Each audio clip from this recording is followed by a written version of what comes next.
Assalamualaikum. Tajuk pembentangan kami pada hari ini ialah nilai-nilai Islam dalam falsafah hidup masyarakat Islam di Malaysia.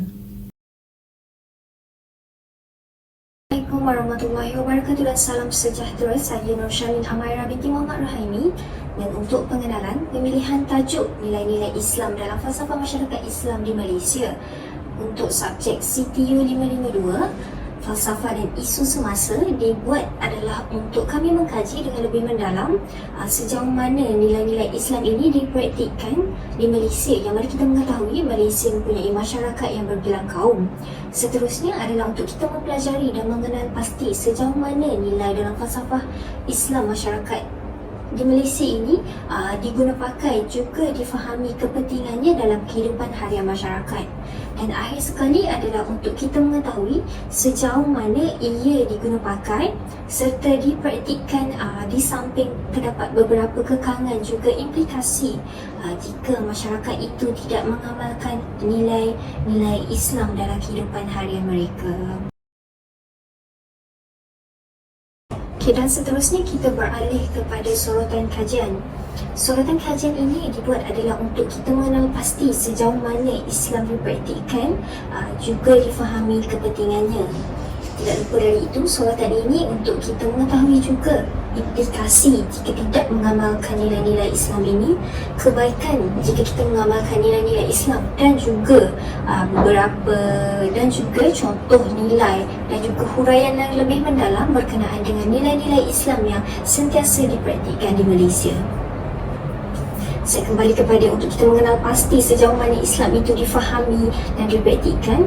Yang pertama adalah kerana nilai-nilai Islam ini sentiasa mengalami proses penambahbaikan, yang mana ianya bersesuaian dengan realiti juga peredaran zaman dan kemajuan semasa yang telah dicapai oleh masyarakat di Malaysia. Tetapi untuk agama Islam, kita sentiasa mengamalkan sistem nilai yang adil dan bebas dari apa-apa yang boleh menjerumus kepada ketidakadilan. Mana kita kalau boleh kita hindar, agama Islam ini menghindari dari apa-apa yang boleh menjerumus kepada ketidakadilan itu sendiri. Dan seterusnya adalah pembangunan sasiah masyarakat Muslim ini tidak akan berjaya sepenuhnya tanpa kita ikat dengan nilai-nilai murni yang luhur. Seterusnya adalah kerana Malaysia ini terdiri daripada masyarakat yang berbilang kaum dan agama. Tetapi kita lebih tekankan kepada agama Islam kerana agama Islam itu lebih menarik dan mempunyai falsafahnya yang tersendiri mengenai akidah dan budaya yang lebih jelas berbanding dengan perspektif dari agama lain. Dan seterusnya, teori nilai ditanggapi sebagai sebahagian pengajaran ajaran Islam. Teori nilai ini akan dihayati dan diberdayakan dalam kehidupan masyarakat. Nilai-nilai yang dilahirkan akan dihormati juga dipatuhi oleh masyarakat berasaskan dengan keyakinan, kerana terdapat teori yang mengatakan masyarakat perlu mengikuti nilai-nilai yang ada. Seterusnya adalah usaha kerajaan dalam menerapkan nilai-nilai dalam pentadbiran dan juga kehidupan masyarakat dengan memperkenalkan dasar baru, iaitu dasar penerapan nilai-nilai Islam. Daripada dasar tersebut, masyarakat lebih yakin untuk menerapkan nilai-nilai Islam dalam kehidupan harian mereka. Dan seterusnya adalah Perlembagaan Malaysia berkenaan dengan ajaran agama Islam. Islam merupakan agama rasmi negara di Malaysia. Raja-raja dan juga kerajaan negeri diberikan hak untuk menguruskan hal ehwal agama Islam. Peganut agama lain diberikan kebebasan dan tiada paksaan untuk mereka menganuti agama mereka, yang mana memang diberikan kebebasan untuk kita hidup bersatu padu dalam masyarakat yang berbilang kaum. Dan akhir sekali, Al-Quran menamakan agama Islam sebagai agama bernilai. Yang ini memberikan lebih keyakinan kepada semua masyarakat bahawa kandungan yang terdapat dalam kitab suci Al-Quran merupakan nilai-nilai mulia, kerana bimbingan dan juga hidayah yang datang adalah dari Allah Subhanahu Wa Taala. Nama saya Irfan Naim bin Ismail. Saya akan sambung kepada isu yang seterusnya, iaitu meruket permasalahan. Dalam dunia yang semakin pesat membangun, gejala sosial menjadi isu nasional yang melanda, terutamanya dalam kalangan golongan belia dan remaja. Baik dalam media cetak maupun media massa, masalah tingkah laku sosial yang berlaku semakin kerap dilaporkan dan kian meruncing dalam masyarakat. Kepesatan teknologi tanpa had dalam era globalisasi telah membawa masuk budaya barat menjadi satu kejutan budaya, turut memakin kepada kemerosotan moral, terutamanya dari segi nilai Islam yang telah lama sebati dalam masyarakat Islam di Malaysia. Terdapat berbagai faktor dapat dikenal telah mendorong kepada permasalahan yang timbul. Antaranya adalah kurangnya didikan ibu bapa, pengaruh negatif media sosial dan media elektronik, seterusnya pengaruh rakan sebaya dan juga faktor diri sendiri. Faktor yang pertama, kurangnya didikan ibu bapa. Ibu bapa merupakan guru pertama dan contoh ikutan kepada anak-anak perlu memainkan peranan penting bagi menunjukkan tauladan yang baik supaya menjadi ikutan dan membentuk asas diri apabila mereka besar kelak. Ibu bapa kini yang terlalu fokus kepada ekonomi dan kebudayaan telah menyebabkan kesukaran untuk meluangkan masa di rumah dan melakukan aktiviti kekeluargaan hingga mengakibatkan kurangnya didikan agama yang sempurna dan penerapan nilai Islam dalam diri anak-anak. Rumah merupakan sekolah pertama bagi anak-anak. Penerapan nilai Islam yang rendah dalam ruang lingkup kekeluargaan turut menyumbang kepada timbulnya isu-isu keuntungan akhlak dalam masyarakat seperti sikap saling menghormati, berbudi bahasa dan juga yang lain lagi. Faktor yang kedua adalah penyalahgunaan dan pengaruh negatif media sosial dan media elektronik. Pengaruh media sosial dan media elektronik terhadap masyarakat tak dapat dinafikan lagi. Platform seperti Facebook, Twitter, Instagram, TikTok dan lain-lain telah menjadi satu medium untuk mengekspresikan diri dan berhubung serta menjadi wadah penyebaran maklumat, berita dan informasi dengan pantas. Penyalahgunaan media bahasa dan juga media sosial yang memaparkan kandungan yang melalaikan mengikut acuan budaya barat dan gaya hidup bebas hanya untuk keseronokan semata-mata adalah sangat sukar dikawal kerana semuanya dapat diakses di hujung jari. Kesannya, ia banyak mempengaruhi masyarakat, terutamanya dalam kalangan anak muda yang dapat dilihat dari segi penampilan akhlak yang bertentangan dengan nilai Islam dan masyarakat Malaysia. Faktor seterusnya adalah pengaruh rakan sebaya. Rakan sebaya merujuk kepada hubungan persahabatan individu yang tergolong dalam kategori umur dan kematangan yang sama, contohnya seperti rakan sekolah, dalam berkongsi pendapat, perasaan maupun pengalaman dalam hidup. Pada peringkat remaja, khususnya, golongan ini banyak menghabiskan lebih banyak waktu bersama rakan sebaya berbanding dengan keluarga, yang mana kemudiannya memainkan peranan amat penting dalam mesyuarat peribadi dan cara hidup mereka. Kesan pergaulan rakan sebaya yang negatif dapat dilihat dari tingkah laku sosial seperti berlakunya pergaulan bebas boleh membuka pintu kepada pengaruh-pengaruh negatif yang lain dalam mempengaruhi kehidupan dan merosakkan akhlak mereka. Faktor yang terakhir adalah faktor diri sendiri. Diri sendiri adalah merujuk kepada individu yang bertanggungjawab dalam membuat tindakan serta keputusan yang diambil sama ada melalui pandangan daripada orang sekeliling ataupun diri sendiri. Daripada analisa yang dilakukan oleh Zainuddin Sharif, keinginan untuk melakukan sesuatu perkara baru yang tidak pernah dilakukan merupakan faktor utama masalah sosial yang berlaku dalam kalangan remaja. Analisa ini juga menunjukkan bahawa faktor diri sendiri membawa peratusan yang agak tinggi berbanding dengan faktor-faktor lain dalam kalangan remaja. Kekurangan nilai-nilai Islam dalam diri turut mendorong individu dalam membuat keputusan tanpa memikirkan kesan yang akan ditanggung pada masa hadapan. Mereka hanya dipandu oleh keinginan untuk mencibur suatu perkara semata-mata kerana tidak diterapkan dengan nilai dan jati diri yang kukuh sebagai pegangan dan panduan dalam hidup. Seterusnya, peranan dan nilai Islam. Islam sangat menitik beratkan keindahan akhlak. Atas sebab itu, Nabi Muhammad SAW telah diutuskan untuk menyempurnakan akhlak manusia yang dapat dilihat dalam sebuah hadis sahih diriwayatkan oleh Abu Hurairah bahawa Nabi Muhammad bersabda, "Innama ba'ithtu liutammima salihal akhlaq." Maksudnya, sesungguhnya tidak aku diutuskan melainkan untuk menyempurnakan kebaikan akhlak. Islam merupakan agama yang suci, memandu sekalian manusia menuju kebahagiaan dalam hidup sama ada di dunia maupun di akhirat, serta kurniaan sebesar-besar nikmat daripada Allah Subhanahu Wa Taala. Ini disebutkan dalam firman-Nya dalam surah Al-Maidah ayat 5, "Al-yawma aklamtu lakum dinakum wa atmamtu 'alaikum ni'mati wa raditu lakumul Islam madina." Maksudnya, pada hari ini aku telah sempurnakan bagi kamu agama kamu dan aku telah cukupkan nikmatku kepada kamu dan aku telah redakan Islam itu menjadi agama buat kamu. Islam adalah agama yang memberi petunjuk dan jalan hidup buat manusia. Tunjukkan besar Nabi Muhammad SAW bukan sahaja membawa Islam sebagai keamanan, malah memandu manusia dalam segala aspek kehidupan duniawi dan ukhrawi, antaranya dengan mengamalkan nilai-nilai Islam dalam kehidupan bagi mendapatkan keharmonian dan kebahagiaan. Nilai Islam dalam masyarakat Melayu telah tumbuh subur sejak berabad lamanya lagi. Islam telah melaksanakan pembaharuan dalam aspek sosial, menggantikan ciri sosial Hindu yang menguasai masyarakat pada waktu itu secara berasuh-asuh.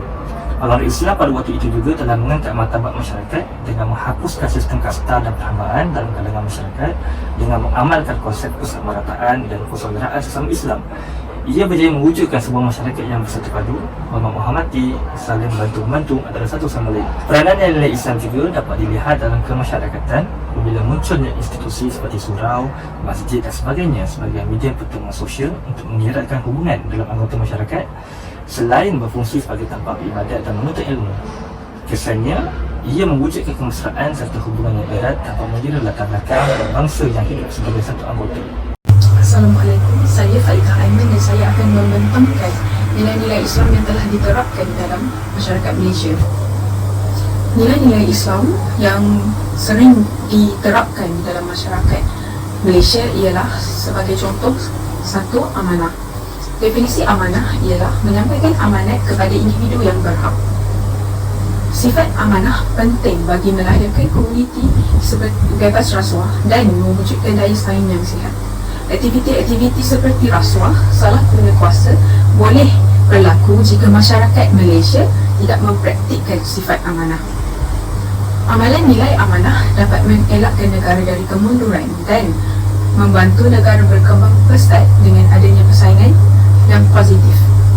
Allah berfirman dalam surah An-Nisa ayat 58, sesungguhnya Allah menyuruh kamu supaya menyerahkan segala jenis amanah kepada ahlinya yang berhak menerimanya. Dan apabila kamu menjalankan hukum di antara manusia, Allah menyuruh kamu menghukum dengan adil. Sesungguhnya Allah dengan suruhannya itu memberi pengajaran yang sebaik-baiknya kepada kamu. Sesungguhnya Allah sentiasa mendengar lagi sentiasa melihat. Nilai seterusnya yang sering diterapkan di dalam masyarakat Malaysia ialah ikhlas. Ikhlas ialah melakukan sebarang perbuatan tanpa mengharapkan apa-apa jenis balasan. Perbuatan dan tindakan yang diambil hanyalah untuk mengejar keredaan Allah Subhanahu Wa Taala sahaja. Keikhlasan perlu diamalkan tanpa menitik beratkan perbezaan bangsa ataupun agama. Perbuatan ikhlas dapat menyatukan rakyat Malaysia yang berbilang kaum dan agama. Allah berfirman di dalam surah Al-Insan ayat 8 hingga 9. Mereka juga memberi makan benda-benda makanan yang dihajati dan disukainya kepada orang miskin dan anak yatim serta orang tawanan, sambil berkata dengan lidah atau dengan hati, sesungguhnya kami memberi makan kepada kamu kerana Allah semata-mata. Kami tidak berkehendakkan sebarang balasan dari kamu atau ucapan terima kasih. Maka dapat kita konklusikan daripada ayat tersebut, kita hendaklah berlaku ikhlas dalam sebarang apa yang kita lakukan tanpa mengharapkan apa-apa balasan daripada manusia. Seterusnya ialah bersederhana. Bersederhana ialah tidak berlebih-lebihan atau tidak berkurang-kurangan. Umat Islam disarankan untuk hidup secara bersederhana. Nilai bersederhana dapat mengelakkan penyakit hati seperti hasad dengki. Dalam surah Al-A'raf ayat 31 Allah berfirman dengan maksud, wahai anak-anak Adam, pakailah pakaian kamu yang indah berhias pada tiap-tiap kali kamu ke tempat ibadat atau mengerjakan sembahyang, dan makanlah serta minumlah, dan janganlah pula kamu melampau. Sesungguhnya Allah tidak suka akan orang-orang yang melampaui batas. Jadi kita dapat uraikan di sini bahawa Allah meminta umat-umatnya untuk hidup secara bersederhana, di mana di Malaysia hidup bersederhana ini penting bagi mengelakkan hasad dengki sesama umat Islam. Nilai yang keempat ialah rahmah. Rahmah bermaksud kasih sayang. Islam merupakan agama yang penuh dengan nilai kasih sayang dan sifat rahmah ini juga merupakan kepribadian Nabi Muhammad SAW. Nilai rahmah perlu dipraktikkan bukan sahaja terhadap saudara sesama Islam, akan tetapi bersama penganut lain juga. Riwayat Bukhari, siapa yang membunuh kafir mu'ahad tidak akan mencium bau syurga, sedang bau syurga itu tercium sejauh perjalanan 40 tahun. Jadi pentingnya untuk kita umat Islam mengamalkan sifat rahmah sesama Islam dan juga sesama penganut agama lain. Kemudian menitik berat kebersihan. Islam sangat sangat mementingkan kebersihan fizikal dan rohani. Kebersihan fizikal ni termasuklah kebersihan diri dan persekitaran kita. Kebersihan rohani pula seperti menghindarkan diri daripada penyakit-penyakit hati seperti hasad dengki. Penjagaan kebersihan dapat mengelakkan rakyat Malaysia dari penyakit-penyakit berjangkit, terutamanya di musim pandemik seperti sekarang. Allah berfirman di dalam surah Al-Barakah ayat 222, sesungguhnya Allah mengasihi orang-orang yang banyak bertaubat dan menasihi orang yang sentiasa mensucikan diri. Jadi dapat kita konklusikan daripada ayat tersebut bahawa umat Islam perlu menjaga kebersihan bagi mengelakkan sebarang penyakit, dan menitik beratkan kebersihan dapat membawa berbagai-bagai faedah kepada kita. Nilai yang terakhir ialah bersyukur. Umat Islam perlu bersyukur dan redha dengan setiap takdir yang ditentukan. Umat Islam juga perlu bersyukur dengan setiap ujian yang diberikan olehnya. Setiap yang berlaku, setiap yang hadir di dalam hidup kita adalah ketentuannya. Kita harus bersabar dan kuat menghadapi ujiannya, dan jangan sesekali kita mengeluh. Setiap yang berlaku haruslah dengan niat mengejar keredaan dan keberkatan Allah SWT, dan sifat nilai bersyukur ini merupakan asas penting di dalam Islam. Di dalam surah Ali Imran ayat 145, Allah berfirman, sesuatu yang bernyawa tidak akan mati melainkan dengan izin Allah sebagai waktu yang ditetapkan. Barang siapa yang menghendaki pahala dunia, niscaya kami berikan kepada pahala dunia, dan barang siapa yang menghendaki pahala akhirat, kami berikan kepadanya pahala akhirat, dan kami akan memberi balasan kepada orang-orang yang bersyukur. Bahagian yang seterusnya, metodologi kajian. Metodologi yang digunakan dalam kajian ini adalah bersifat kualitatif, iaitu menggunakan kaedah analisis dokumen bahan bertulis. Kaedah ini melibatkan interpretasi dan pembacaan secara mendalam terhadap bahan teks. Kaedah yang digunakan adalah bertujuan untuk mengetahui nilai-nilai Islam dalam falsafah masyarakat Islam di Malaysia, terutamanya dalam aspek sosial.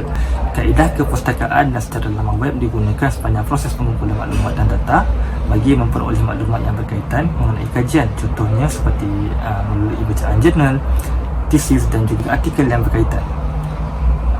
Kaedah teks melibatkan pembacaan jurnal seperti sumbangan Tamadun Islam dalam kehidupan masyarakat di alam Melayu hingga abad ke-17 Masihi oleh Ali Muhammad, serta penemuan nilai Islam dalam cerita lisan Melayu oleh Nur Hakim telah menemukan pengaruh nilai-nilai Islam yang diserap dalam identiti dan kehidupan masyarakat sejak berabad lalu.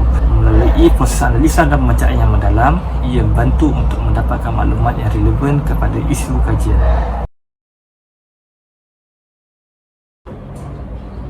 Seterusnya adalah dapatan kajian. Hasil membuktikan bahawa tidak mudah untuk kita menerapkan nilai-nilai Islam tersebut, terutama dalam kalangan masyarakat moden di Malaysia kini. Pelbagai cabaran dan rintangan yang dihadapi oleh pelbagai pihak dari segenap sudut untuk menjayakan penerapan nilai-nilai dalam masyarakat Islam di Malaysia. Tetapi di sebalik kesukaran untuk menerapkan nilai-nilai Islam tersebut, tidak kami nafikan terdapat pelbagai kelebihan yang akan diperolehi sekiranya masyarakat Islam di Malaysia menerapkan nilai-nilai Islam tersebut dengan baik dan saksama.